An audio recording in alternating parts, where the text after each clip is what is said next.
time is ticking. It is an important part of the experience.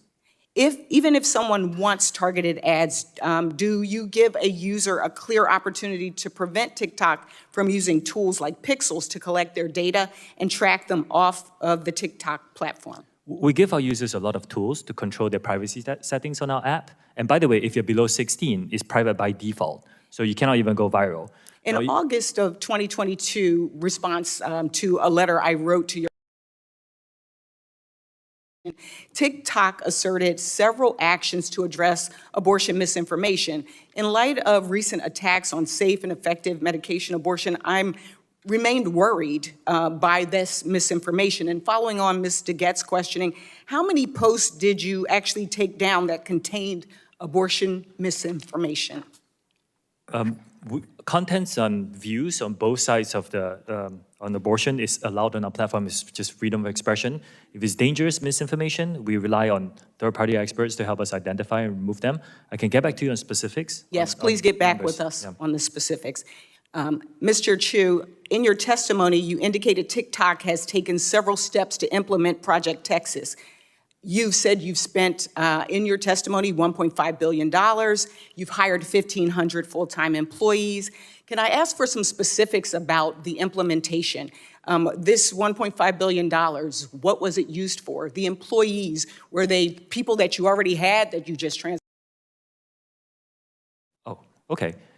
This $1.5 billion US is spread across many things, including the infrastructure we have to build, the migration of the data to a new cloud infrastructure, and all the third-party security partners that we're hiring, and of course the new employees. Now, this team will now be run by a gentleman who used to be who has spent his career as a chief security officer in other companies, and another gentleman who used to work, I believe, in if you could just follow up with us, that would be very helpful. Understand the details. Where's the money going? How many people are, and what will they be doing? Okay. As I put just kind of a finer point on this, one of my concerns is that we came here hoping to hear some actions that would alleviate some of our concerns and our fears. We got family members. We have a lot of folks here that are constituents, that are content creators. And for us, we were looking for action. We wanted to make us feel like we really can trust, as you use the word.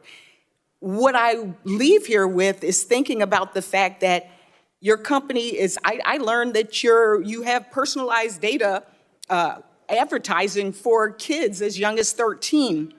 And we've heard until Project Texas is supposedly stood up, engineers in China still have access to personal data. And that means engineers in China have access to personal data of 13-year-olds in the United States. And I think that really summarizes why you see so much bipartisan consensus and concern about your company. And I imagine that it's not going away anytime soon. Thank you, Madam Chair, and I yield back. Gentlelady yields back. Yield to the lady from Arizona, Ms. Lesko, for 5 minutes. Thank you, Madam Chair. Mr. Chu, do you agree that the Chinese government has persecuted the Uyghur population? Congresswoman, if you use our app and you open it, you will find our users who give all sorts of content. That's not my question. My question is, do you agree that the Chinese government has persecuted the Uyghur population? While it's deeply concerning to hear about all accounts of human rights abuse, my role here is to explain what our platform does on this. It's a pretty easy question. Do you agree that the Chinese government has persecuted the Uyghur population? Congresswoman, I'm here to describe TikTok and what we do as a platform. And as a platform, we allow our users to freely express their views on this issue and any other issue that matters to them. Well, you didn't answer the question. Earlier today, Chairman Rogers asked you, and I quote, "Have any moderation tools been used to remove content associated with the Uyghur genocide, yes or no?" Your answer, "We do not remove that kind of content." Yet, in 2019, TikTok suspended the account of Feroza Aziz, an American 17-year-old, after she put out a video about the Uyghur genocide. So your answer, sir, does not align with history. That particular case was a mismoderation. I believe that video had a picture of Osama bin Laden, so we thought it was content that was inappropriate. Yeah, I looked it up. That was a different posts that they banned. I can get back on the banned. specifics, yes. My next question.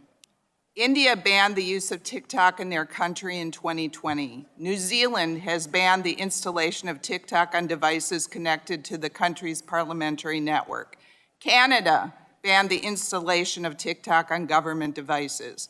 The United Kingdom has banned the TikTok app from government-owned devices. Belgium banned the TikTok from government phones. The European Union banned the installation of TikTok on government devices. All cited security risks with the company's data collection and connection to the Chinese Communist Party. Recently, our U.S. FBI Director Christopher Wray said about TikTok, quote, "This is a tool that is ultimately within the control of the Chinese government, and to me, it screams out with national security concerns." Mr. Chu, how can all of these countries and our own FBI director have been wrong? I think a lot of risks that are pointed out are hypothetical and theoretical risks. I have not seen any evidence. I'm, eagerly awaiting discussions where we can talk about evidence, and we then can address the concerns that are being raised. Yes, my next question revolves around an article. India banned TikTok in 2020. A March 21st Forbes article revealed how troves of personal data of Indian citizens who once used TikTok remain widely accessible to employees at the company and its Beijing-based parent ByteDance. A current TikTok employee told Forbes that nearly anyone with basic access to company tools, including employees in China, can easily look up the closest contacts and other sensitive information about any user.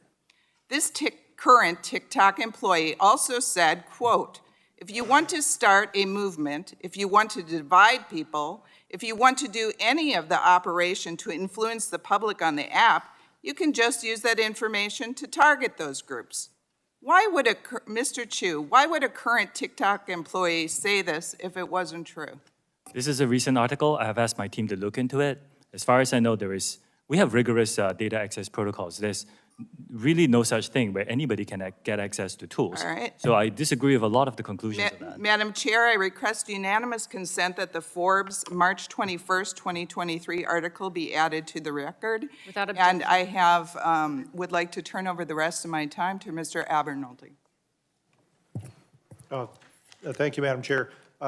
Mr. Chu, I'd like to continue asking the question that we ran out of time last time. So as part of Project Texas, you're going to have engineers at Oracle review the algorithms, the machine learning algorithms that TikTok uses to ensure that they're free from foreign influence. But as you and I were discussing, reviewing the algorithms doesn't do anything. The algorithms were simple. That's not where the secret sauce is. The secret sauce is in the data used to train them and the outcomes that you're asking them to predict. Would you agree with that?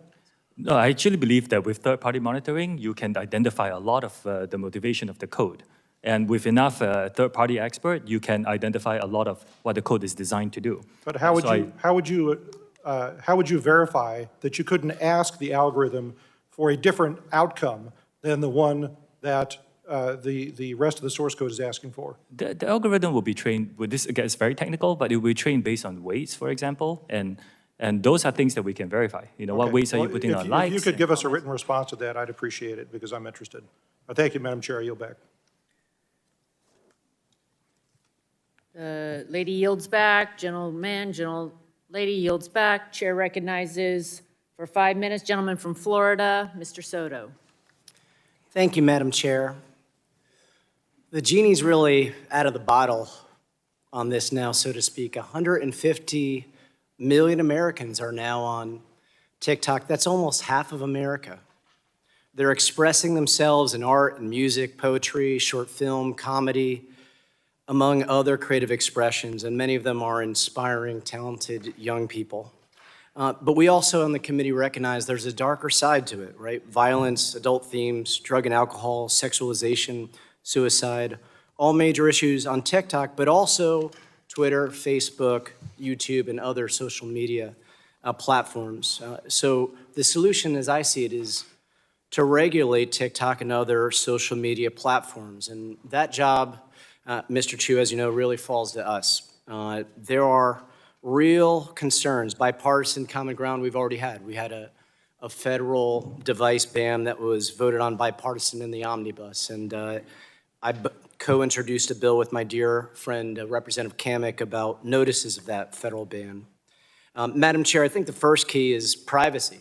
We have to pass the comprehensive legislation that got out of this community but eluded us in the last Congress. I'm really hoping we can get that done, and I'm really excited about hearing that from folks.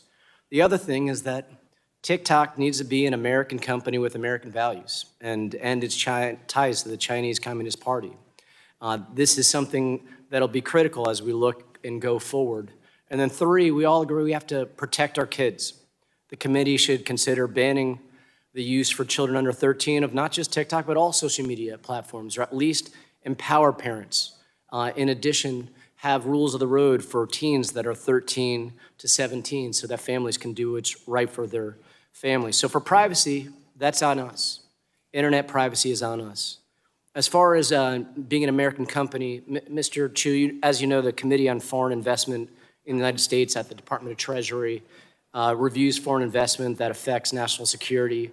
Right now, they've negotiated with your company about this Oracle setup that you've talked about, servers in an American company in America, in Texas, and then Oracle would monitor the algorithms. But pressure is mounting. So, Mr. Chu, would TikTok be prepared to divest from ByteDance and Chinese Communist Party ties if the Department of Treasury instructed you all to do so? Congressman, I said in my opening statement, I think we need to address the problem of privacy. I agree with you. I don't think ownership is the issue here. With a lot of respect, American social companies don't have a good track record with data privacy and user security. I mean, look at Facebook and Cambridge Analytica, just one example.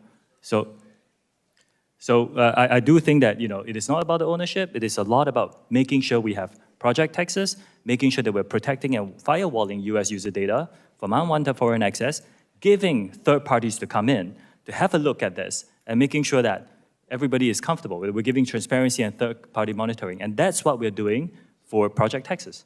Well, I would at least encourage you all to start having the dialogue, should that be where the president and the Congress ends up going. The third thing is on parents. I had a constituent of mine, Brandy of Lake Nona, say, I'm a parent of two teenagers, 14 and 18 years old, both of whom have been harmed by social media. TikTok's algorithms supply my 14-year-old son with a continuous stream of inappropriate content and has negatively influenced his perception of all females. I noticed the attention span of both of my teens has changed or decreased dramatically, and social media has made my daughter insecure, leading to an eating disorder and ultimately depression. What safeguards do you have, and what should we tell Brandy of Lake Nona about how we can help her protect her children? We have a differentiated experience. I mentioned just now about the experience if you're below 13, very, very restricted. If you're below 13 to 17, Congressman, we actually have a whole series of things. First, the content that you see, we make sure that we remove things that could be mature themes from your feed. We also, by default, do not allow under 16s to use direct messaging. We do not allow under 16s to, we set their accounts to private by default. They can go viral. If you're below 18, we shut off some features for you. Like, for example, you're not allowed to post live streams. Neither are you allowed to send virtual gifts. So we take this very seriously, and we want to continue to build to ensure that we're giving our under 18 teenagers on our platform. Although today they are only a minority of our user base today, but we still take it very seriously.